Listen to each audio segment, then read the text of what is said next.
Hi అండి. ఇవాళ నేను రాగి కుడుములు హెల్తీ రెసిపీ చేస్తాను. ఫస్ట్ బాండి పెట్టుకొని నీళ్ళు మరిగించాక అందులో మెంతాకు, తురుముకున్న పన్నీర్ వేసుకోవాలి. వేసుకొని మరిగాక నీళ్ళు మరుగుతున్నప్పుడు అల్లం, పచ్చిమిర్చి, జీలకర్ర మిక్సీ వేసుకొని పేస్ట్ వేసుకోవాలి. కొంచెం మిరియాల పొడి కూడా వేసుకోవాలి. ఒక 2 పొంగులు రానిచ్చాక 2 కప్పుల నీళ్ళకి 1 కప్పు రాగి ఫ్లోరు, 1 కప్పు అటుకులు,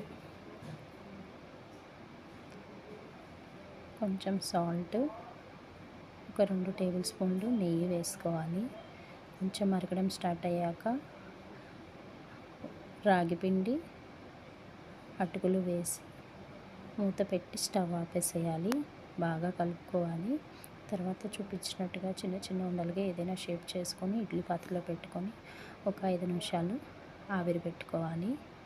ఆవిరి పెట్టుకొని ఇడ్లీలాగా తీసుకొని చట్నీ కారపొడితో తింటే, నెయ్యి వేసుకొని తింటే చాలా బాగుంటుంది.